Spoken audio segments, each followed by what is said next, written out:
Pagkatapos matalo sa set 1 ng Creamline Cool Smashers ng PLDT, pagdating sa set 2, eto na naman tayo.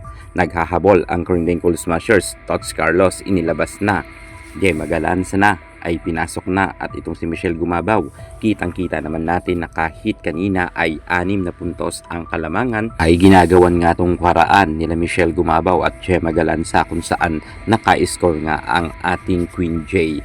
Pero si Savannah Davison, buti na lang ay medyo nagkaroon nga siya ng 2 beses na off at nagkaroon siya ng 2 error. Napa-time out nga ditong bahagya si Coach Fraldrica Fort dahil nga sa score na 9-6. Kitang-kita naman kasi natin na medyo nag-iba nga ang laban. Game changer nga ika nga sabi ng karamihan. Sa pagpasok nga ng ating Queen Gemma Galanza ay medyo nabuhayan muli ang mga fans ng CCS sapagkat kaunti na lang ang kalamangan ng PLDT. Gayunpaman, lamang pa rin ang PLDT dahil nga si Majoy Baron at itong si Savannah Davison at Malaluan ay mainit rin sa loob ng court.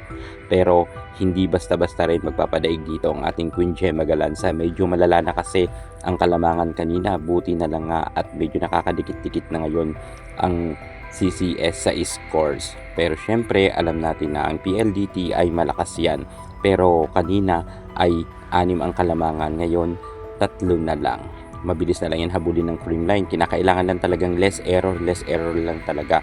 At syempre ang ating Queen Gemma Galanza dyan ay talagang sunod-sunod ang ipinuntos. Nakakasayang rin to mga ka-sports natin dyan. Alam nyo kung bakit. Kung may first ball talagang maganda, nakaka-attack itong si BDL. Naitay niya nga to sa 16 points. Kitang-kita naman ninyo naghiyawan nga ang mga fans ng Creamline Cool Smashers dahil sa 2 sunod-sunod na ipinuntos ni BDL. Kaso si Michelle Gumabaw nga ay nagkaroon ng 2 error din, kung kaya 2 puntos na naman ang kalamangan ng PLDT. Pero good fight kasi halos dikit naman ang laban kahit sa set 1. Ngayon sa set 2 dikit pa rin ang mga scores. Grabe talaga ang naging bardagulan pagdating nga dito sa second set. Sa pagpasok ng ating Queen Darna Gemma Galanza, talagang napakaganda nga ng momentum ng CCS. Magiging ang ating Pangspanaga ay talagang kumakana rin ng scores at Bea de Leon. At syempre ang ating Michelle Gumabaw ay napakawala ng powerful attack kung saan naging set point nga sila. At dahil nga dito ay hindi na pinakawalan to ng Creamline Cool Smashers. Sa powerful attack nga ni Malaluan ay nag-error kung kaya panalo ang Creamline Cool Smashers pagdating sa second set. Tie na nga sila.